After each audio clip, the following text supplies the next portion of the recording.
igreja com a paz do Senhor. Sejam bem-vindos, uma boa noite. Fiquem à vontade.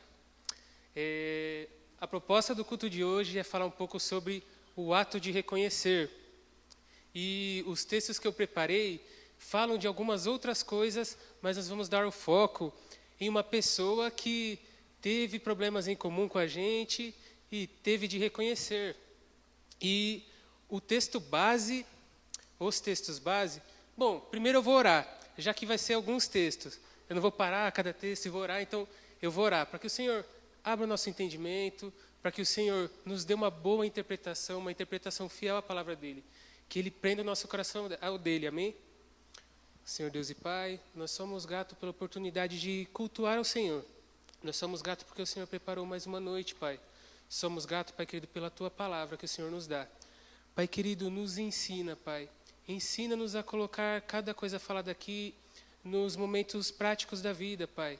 Pai querido, prenda nossa atenção nessa noite, Senhor. Que possamos, Pai querido, caminhar em cada fala do Senhor sem tropeçar, Senhor. Pai querido, nos ajuda, Pai querido. É o que nós pedimos e agradecemos em nome do Senhor. Amém.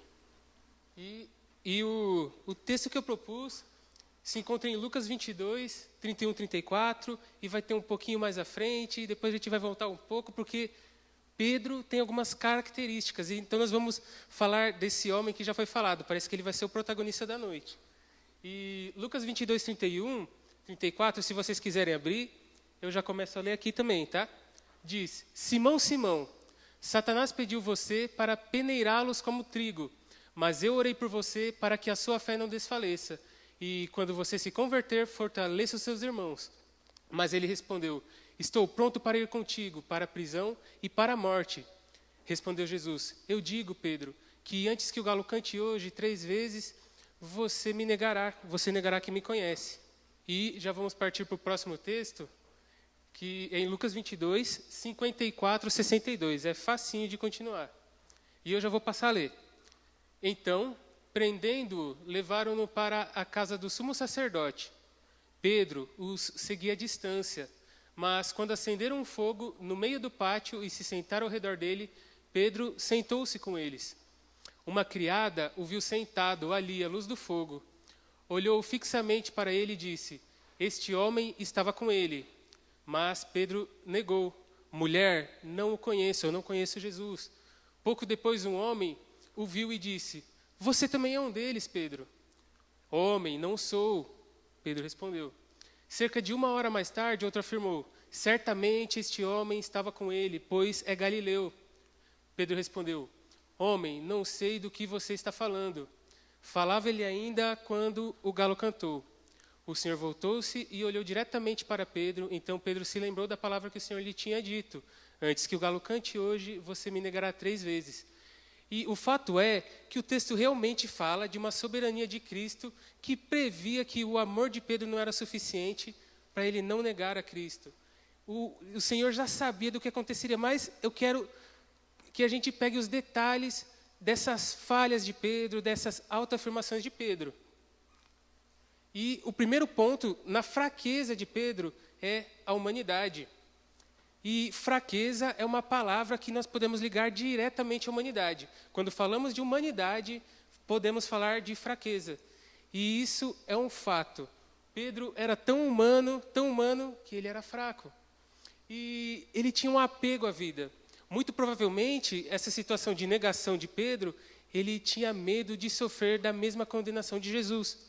E por isso, pelo medo da condenação da morte, ele nega por 3 vezes a Jesus. Então, é verdade que isso é humano, é verdade que Pedro é muito humano, que Pedro, ele tinha um apego à vida. Eu fico pensando, imaginando Pedro, refletindo em mim. Um momento de um velório. No momento de um velório, você percebe o quanto as pessoas são apegadas à vida. Afinal, todos nós choramos pela ida de mais um ente querido, de mais um que estava aqui na terra e se foi. Apesar de entendermos que é um processo que vai nos aproximar de Deus, em um momento nosso corpo será glorificado com Ele, nós temos isso como humano. Nós temos isso na nossa humanidade, um apego à vida e o medo da morte. E isso é comum. E o próximo ponto é o orgulho. E eu escolhi inverter um pouco porque Pedro se autoafirmava. E o orgulho é outra palavra que nós podemos ligar diretamente à humanidade. Orgulho é algo humano. E Pedro, muito provavelmente pela sua experiência com Cristo, há mais de 3 anos de caminhada com Cristo, né? Ele se autoafirmava, ele sabia que ele amava Cristo. Ele tinha isso como autoafirmação. Ele andou sobre as águas com Cristo. Pedro tinha uma experiência com Cristo e ele achava isso suficiente. O amor que Pedro expressa por Cristo é detalhado em todos os evangelhos. Mateus, Marcos, Lucas, João, todos falam que Pedro levantou a mão e falou: não, Senhor, eu não vou te deixar. Todos os evangelhos. Então, em todos os evangelhos, há essa expressão que Pedro se autoafirmava. Que Pedro dizia que ele amava Cristo a ponto de não deixar e até ir à morte com ele. Então, Pedro tinha essa qualidade de amar Cristo, porém ele se apegava nesse amor, simplesmente nesse amor. E os méritos, ele tratava isso como um mérito. O mérito do amor dele por Cristo, na cabeça dele, seria o suficiente para que ele não negasse a Cristo. E ele tinha esse amor por mérito, e todos os evangelhos descreveram esse amor. E nós vamos para o próximo ponto. Bom, inicialmente, né, eu queria preparar orgulho e fraqueza, que é o título, mas não tinha como não passar pelo próximo ponto. E vai ser importante para hoje, que é a religiosidade. E o texto de João 18, ele nos agraciou com uma coisa muito engraçada. Ele citou o nome de Pedro. Todos os evangelhos não citam o nome de Pedro nessa situação. Parece que ele olhou para Pedro e falou assim: você fez errado aqui, e o Senhor te dedurou. Eu vou colocar seu nome aqui para todo mundo saber. Mas foi importante para a noite de hoje. E eu creio que Deus preparou isso. E em João 18:10 diz: então, Simão Pedro puxou da espada que trazia e feriu o servo do sumo sacerdote, cortando-lhe a orelha direita, e o nome do servo era Malco. Então, João tomou cuidado de citar o nome de Pedro. João falou: não, eu vou falar que foi você, Pedro.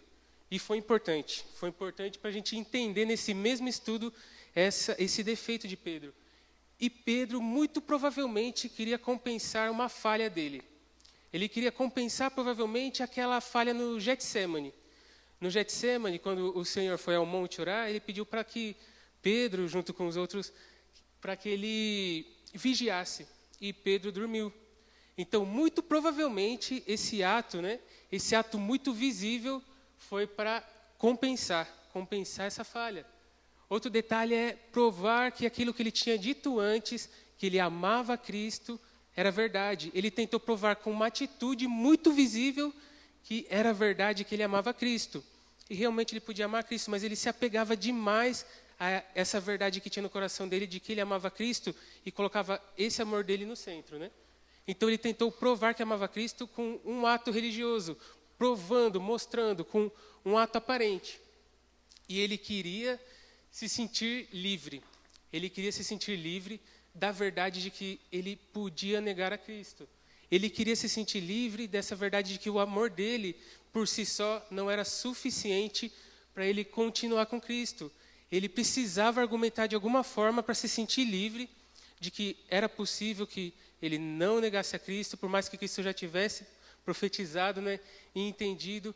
Ele queria se apegar de alguma forma de que o amor dele era verdadeiro. Então, num ato religioso, ele tentou ser livre dessas verdades, da verdade de que ele falharia em afirmar a Cristo diante da condenação e da verdade de que o amor dele não era suficiente. E eu e Pedro, ou nós e Pedro, temos muitas coisas em comum. Temos muitas coisas. E a primeira é que podemos e geralmente vamos ser fracos. Em alguma situação, em muitas situações, em poucas situações, mas nós podemos ser fracos, nós vamos ser fracos em alguma situação.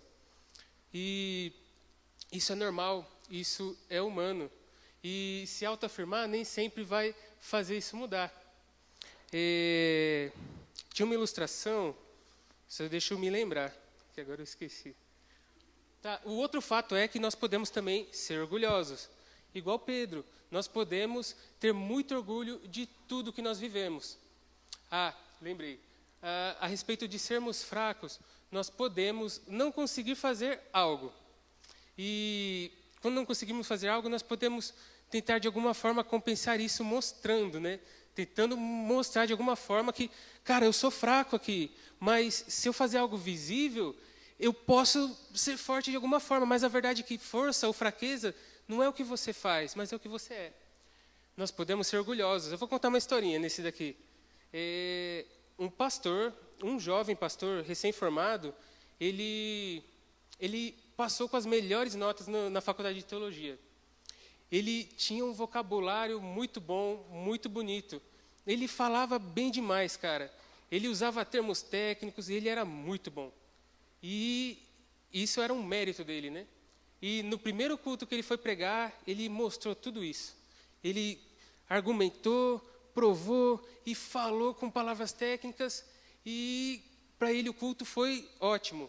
Ele chegou no fim que ele queria, até então. Então uma senhora chega para ele e fala: nossa, irmão, que bênção, muito gostoso, que da hora a sua palavra, que lindo, você falou tanta coisa maravilhosa. Eu espero um dia poder entender alguma coisa que você falou. Então, às vezes, você se orgulhar demais de alguma coisa, quando você pega esse orgulho e coloca no trono, você passa a não cultuar mais a Deus. Mas você quer que a sua técnica, a sua exposição, tudo aquilo que você tem de mérito, seja exposto para o próximo. E isso pode ser ruim.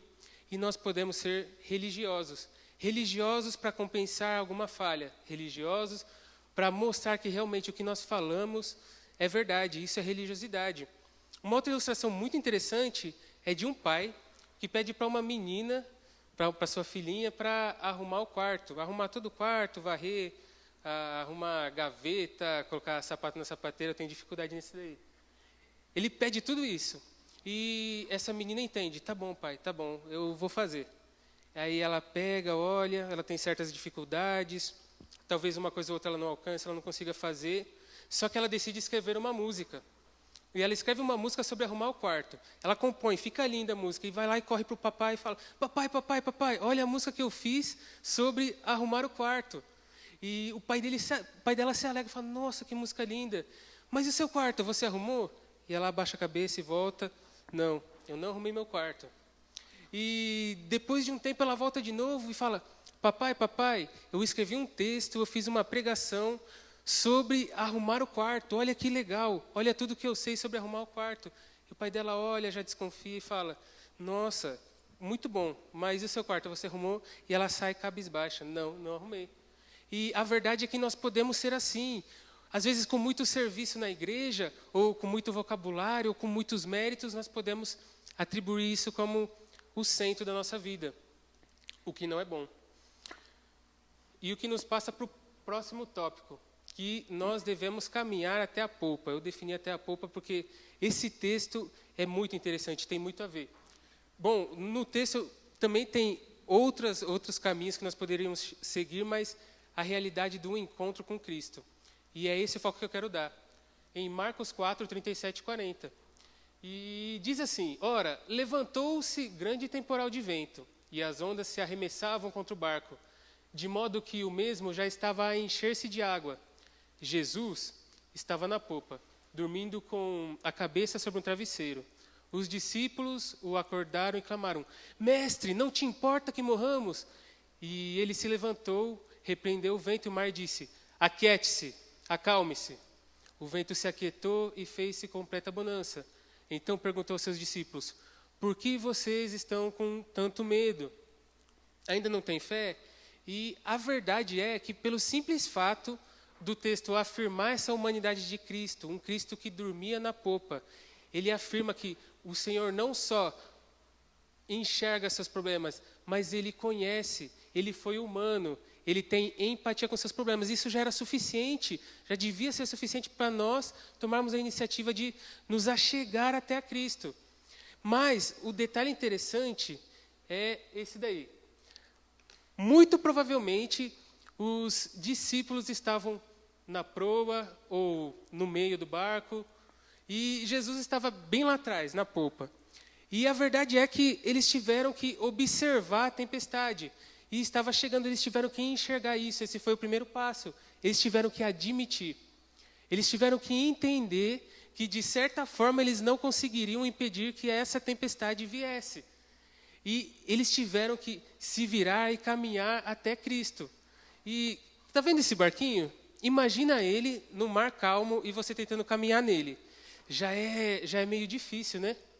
Já parece ser meio difícil, porque ele vai começar a balançar. Mas você tem que chegar até Cristo, porque você reconheceu que você não pode com aquilo e você tem o Senhor que pode parar o vento e o mar e pode parar a tempestade. Mas vamos deixar essa ilustração com mais vida. Imagina Jesus aqui, ó, na popa, e o mar vem de uma forma muito, muito fervorosa. E eles têm que chegar até a popa. A verdade é que, às vezes, quando nós estamos passando por momentos de fraqueza, na angústia, nosso mar, nossa tempestade pode ser o não conseguir falar com Cristo. Na angústia, você trava e você fala, eu não consigo. Mas a verdade é que você tem que caminhar, por mais difícil que seja, falar. Na tempestade, pode ser muito difícil você chegar a Cristo, porque é muita coisa acontecendo, e eu preciso resolver isso, eu preciso resolver aquilo, e minha vida está um turbilhão, e eu já não tenho tempo para Cristo, mas você precisa se virar e caminhar até Cristo, porque você tem que admitir que você não consegue. Na fraqueza, você pode não ver forças para se achegar até a Cristo, não ver palavras. Isso já aconteceu comigo direto, e é uma verdade, precisamos caminhar até a popa, precisamos reconhecer que há um problema, enxergar, reconhecer que nós não podemos e caminhar até a popa, por mais difícil que seja. Mas também tem outro detalhe. Podemos estar nesse barco. Um barco que está numa calmaria, né? Num mar muito calmo, num rio muito calmo. Um barco mais estruturado, né? Uma paisagem muito mais bonita. E a verdade é que Cristo ainda espera se relacionar conosco. Cristo ainda espera essa relação em todos esses momentos bons. Na calmaria, nós temos a dificuldade, pelo menos eu vou colocar eu aqui, eu vou ser o personagem, cara, está tudo tão calmo, para que eu vou falar com o Senhor? Mas já está calmo, eu não preciso. A verdade é que o Senhor quer se relacionar. Na calmaria, Ele quer estar com você, Ele quer estar participando disso. Na alegria, eu posso me alegrar tanto com a paisagem. Eu estou lá na proa, eu estou no meio do barco. Nossa, que paisagem maravilhosa. Eu começo a deixar essa paisagem como o centro da minha vida. E eu fico tão alegre com essa paisagem e eu não convido Cristo a participar dessa paisagem. Eu não convido Cristo a se relacionar comigo para enxergar essa paisagem e se alegrar comigo. Nas conquistas, eu vou colocar a ilustração do barco. Às vezes você estrutura tão bem seu barco, mas tão bem seu barco que você acha segurança simplesmente nisso. Você pode ter tanto tempo de igreja, você pode ter tanto tempo de ministérios que você já se sente seguro nisso. E a verdade é que o Senhor é o dono desse barco e Ele te convida a se relacionar e glorificar a Ele por esse barco, por essa estrutura que Ele te possibilitou ter. Então, em tudo que há de bom, você também deve se relacionar com Cristo. E eu entro nas realidades da vida. E eu sempre gosto daquela ilustração sobre o fruto doce e o fruto amargo. E nesse momento, alguns de nós estamos provando dos frutos mais doces que já provamos. Estamos nos momentos melhores da nossa vida. E pensando nessa verdade, não devemos deixar que o fruto tome o centro, mas que o dono do fruto tome o centro. Mas também, por outro lado, podemos estar passando por um momento de fruto amargo, né? Podemos estar comendo de um fruto que nós nunca escolheríamos comer nesse momento. Mas a verdade é que na popa, no relacionamento com Cristo, é onde essas duas coisas perdem esse trono. A sua fraqueza já não faz mais trono no seu coração, mais Cristo. E você pode caminhar com esperança. E nós vamos ver um exemplo quanto a isso um pouquinho mais para frente também. E da mesma forma, com o fruto. O fruto já não toma o lugar de Cristo, mas o Cristo que te dá o fruto. E você come junto de Cristo, e Ele sacia a sua fome. E no fruto amargo, Ele trata de você, Ele faz conforme Ele quer. E um exemplo de fraqueza... Bom, eu tenho me tornado muito amigo de Spurgeon. Eu tenho me tornado amigo no sentido de enxergar a história dele, ler algumas histórias dele. Ele já é falecido, tá, gente? Ele foi um pregador inglês de muito tempo atrás. Só que eu tenho me tornado amigo no sentido de que eu tenho entendido alguns sentimentos na vida dele. E eu já contei essa história em uma atitude, mas eu vou contar porque tem rostinhos diferentes aqui. Spurgeon, em certo momento da vida dele, aos 23 anos de idade, ele era casado, né, já tinha filhos, e ele foi participar de uma pregação. E naquela época, as pregações eram feitas em galpões, e não existia microfone, as pessoas ficavam em pé, e ele atraía muita pessoa para as pregações. E no meio daquela pregação, se levantaram alguns brincalhões e começaram a gritar: há fogo nesse lugar, há fogo. E todo mundo começou a correr que nem doido, e 3 pessoas, se eu não me engano, morreram, e mais um monte ficou ferida. Isso foi suficiente para que Spurgeon desenvolvesse depressão. Lógico, outras coisas contribuíram com isso, mas ele levou isso sempre em todas as pregações da vida dele. Mas a história conta que a esposa de Spurgeon, junto com ele, orava. Eles escolheram se relacionar com Cristo. E ela temia que o próximo culto não acontecesse. Ela temia que Spurgeon não tivesse vontade de fazer o próximo culto. Eles temiam que aparecessem novos brincalhões.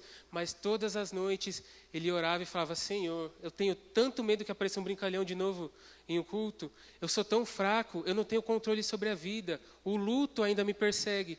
Mas ele se achegava até a popa, ou seja, ele se relacionava com Cristo. Ele propunha que a onda era tão grande que ele não podia vencer, e ele se achegava até Cristo. E o outro exemplo, que é de um outro extremo, não parece aquele exemplo, que é Jó. Jó, quando nós falamos de dificuldades. Mas Jó, no início do livro de Jó, a Bíblia indica que ele tinha muita prosperidade, que ele tinha muitas coisas. E quando ele cai dessa prosperidade, quando Deus prepara toda a aprovação dele, ele continua falando do Senhor que deu o bem e que deu o mal. E depois tudo é restaurado. E o trono do coração de Jó era a verdade de que o Senhor era soberano. A verdade de que o Senhor era aquele que dava o bem. Então Jó é outro exemplo a ser seguido. Jó é uma pessoa que foi muito rica, perdeu tudo, ficou muito rico de novo, e ainda assim ele tinha como verdade de que o Senhor era dono de tudo, e que o Senhor preparava tudo, e que o Senhor dava tudo. Ou seja, o fruto doce, o fruto amargo, ele não deve fazer trono na sua vida. Às vezes o fruto doce vai querer tomar esse lugar, porque você vai amar esse fruto. Você vai amar seu emprego, você vai amar o seu salário que está muito bom, você vai amar alguma coisa, mas a verdade é que o Senhor deve ser o trono, o Senhor deve estar no trono, o Senhor deve ocupar esse lugar. Da mesma forma, no fruto amargo, afinal, você reconhece que você já não pode ir com essa tempestade. E o Senhor, da mesma forma que Ele falou, aquieta-se, mar, Ele pode fazer com suas dificuldades. E para o próximo ponto, eu coloquei só aqui, que eu vou ler para vocês, mas eu tentei propor como que nós podemos acessar a polpa, ou seja, como nós podemos nos relacionar com Cristo. E o texto que indica isso, ele já mata vários coelhos em uma cajadada só, porque ele fala também sobre religiosidade, sobre como acabar com a religiosidade, que é em Mateus 6:6. Eu não sei se vocês já abriram, e eu já vou ler.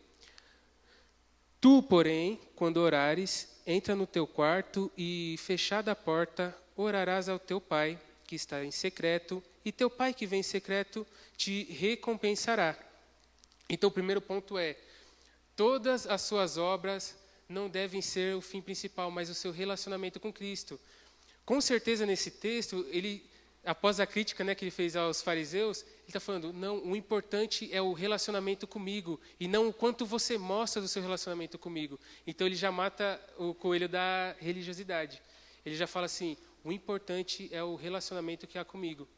Nesse sentido, você também chega até Cristo e fala: Senhor, você fecha a porta do seu quarto, por exemplo, ou se fecha no seu coração e fala: Senhor, nesse lugar, o vento e o mar já não pode me impedir de falar com o Senhor. Então, nesse momento, você reconhece que Cristo é maior que o mar. Você reconhece que, por mais que tenha provações, angústia e tudo isso, o Senhor é maior. E esse lugar que você acessa em secreto é o lugar que você pode conversar com Cristo. Da mesma forma com as coisas boas da vida, né? Quando você acessa esse lugar secreto, é você e Cristo. Não é você, suas conquistas e Cristo. Não é você, seus méritos e Cristo, mas é você e Cristo. Senhor, eis-me aqui, eu sou grato por tudo que o Senhor me deu. E o Senhor começa a tomar o centro. E algumas formas de trabalhar isso é com a leitura da palavra. Um dos melhores lugares, se não o melhor para encontrar Cristo, é na palavra de Deus. O melhor lugar, você vai ouvir as falas de Cristo, você vai ver a caminhada de Cristo, você vai ver a redenção do Antigo ao Novo Testamento. Ou seja, você vai ver a salvação que Ele te dá do começo da Bíblia até o final da Bíblia. E essa é a nossa verdade absoluta. Tem um cantor que eu sigo que eu gosto muito, ele fala sobre o que nós realmente temos, o que nós temos de verdade. E a verdade é que tudo que nós podemos perder, nós não temos de verdade. E tudo aquilo que é eterno é o que nós temos garantido, porque é nosso. E essa é a verdade. A verdade é que suas conquistas é muito bom, é algo a se alegrar, mas isso não é seu, com o tempo isso vai. Suas dores e suas fraquezas, de igual forma, então é o momento de se alegrar, né? Então é assim, quando você acessa esse lugar e você começa a tratar da vida espiritual, da eternidade, você passa a tratar de coisas verdadeiras. E orando. Orando é a forma de você estar na popa, ou você está no meio do barco, e você enxerga a tempestade, ou você enxerga o quanto o seu ego cresceu, você se vira e fala, Senhor, eu não consigo com esse mar, com esse vento, com esse temporal. Senhor, eu não consigo, olha como eu cresço diante das situações, como me sinto grande. Senhor, eu preciso do Senhor intervindo na minha vida. E essa é a popa, é o lugar de relacionamento com Cristo. O Armandinho fez uma análise sobre a estrutura de uma casa. E o alicerce da casa é a parte da estrutura que nós não vemos. O alicerce da casa é aquilo que sustenta verdadeiramente a casa. Afinal, se eu sou uma casa aqui e eu vou cair facilmente para cá ou para lá, porque eu não tenho vida. Mas se o meu alicerce for lá no fundo, lá no fundo, lá no fundo, já vai ser mais difícil eu cair e muito provavelmente eu já não vá cair. E esse é o relacionamento com Cristo. Esse é o relacionamento de se encontrar com Cristo na popa. É estar com Ele no secreto, é estar se relacionando com Ele em cada momento da sua vida. Com a leitura da palavra ou orando. E encerrou aqui. Eu não sei pelo que você passa hoje, eu não sei se os frutos que você prova hoje são os mais amargos, ou se os frutos que você prova hoje são os mais doces.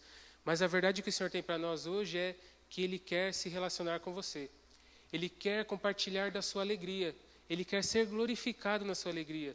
Ele quer ser reconhecido na sua fraqueza. Ele quer que você reconheça que você é fraco e que Ele é um salvador para esse problema seu. O Senhor quer isso da gente. O Senhor quer que não mais o fruto tão doce que Ele nos dá esteja no trono, mas que Ele esteja. E esse é o lugar onde a fraqueza e o orgulho vão perder o trono, no relacionamento com Cristo. Quando você se relaciona com Cristo, você entende o quão grande Ele é. Você entende o quão Pai Ele é, o quão cuidadoso Ele é. Você entende o quão generoso Ele é se você está passando por boas situações. Você entende tudo isso. E eu quero propor, nesse sentido, primeiro, durante a semana, durante o mês, e o ideal durante toda a vida, que vocês comecem com devocionais. E eu não estou julgando, talvez todos aqui já façam devocionais, mas sempre entendendo que Cristo está no centro. Que vocês tenham isso em mente, de que você precisa se relacionar com o Senhor que acalma a tempestade. Que você precisa se relacionar com o Senhor que te dá os bens, que te dá as coisas boas. E eu quero propor isso. Eu quero propor também uma oração, porque isso por muitas vezes é difícil. Muitas vezes o nosso temporal nos impede de acessar a popa. Muitas vezes o nosso temporal nos traz dificuldade de chegar até a Cristo. Então eu quero orar nesse sentido. E muitas vezes o nosso ego, ou nossa muita conquista, nos faz esquecer de Cristo. Então eu queria convidar vocês a se levantarem. Eu já convido o grupo de louvor a estar aqui à frente também. E vamos orar nesse sentido, para que o Senhor trabalhe conosco relacionamento. Que o relacionamento seja a resposta. Que relacionamento seja a resposta para a sua fraqueza. Que relacionamento seja a resposta para o seu orgulho, a resposta para a sua religiosidade, mas que o relacionamento com Cristo seja essa resposta boa, né? Senhor Deus e Pai, nós somos gratos pelo culto de hoje, Pai. Somos gratos, Pai querido, porque o Senhor nos dá muitas coisas. Nós somos gratos, Pai querido, porque em muitos momentos nós sentimos dores, mas sabemos que o Senhor está conosco.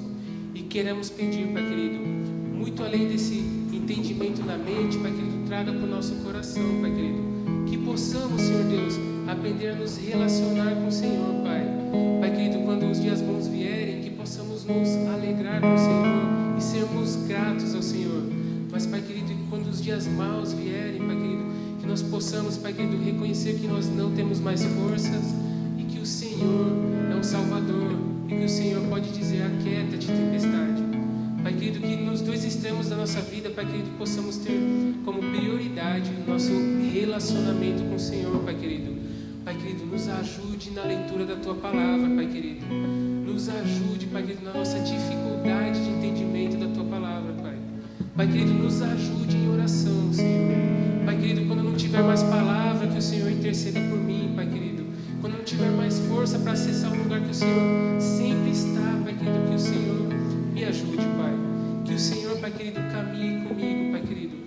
Coloque na minha mente, Pai querido, a vontade, no meu coração, a vontade de me relacionar contigo, Senhor. Coloque na minha consciência, Pai querido, o entendimento de que o Senhor pode acalmar uma tempestade. O entendimento de que o Senhor me dá quando o Senhor quer, Pai querido. Seja exaltado em minha vida, Pai querido. Tome o trono, Pai querido. Tira, Pai querido, o orgulho que eu tenho do trono. Tire, Pai querido, essa fraqueza que eu tenho do trono. E tome esse lugar, Pai querido, para que possamos viver, Pai querido, conforme a Tua vontade, Pai querido. E para que possamos viver, Pai querido, em plenitude, seja na fraqueza ou seja na alegria, que possamos viver plenos de que a verdade é, e o que temos de verdade é a eternidade e o Senhor, e o que o Senhor nos preparou, Pai. Em nome de Jesus, é o que nós pedimos e agradecemos. Amém.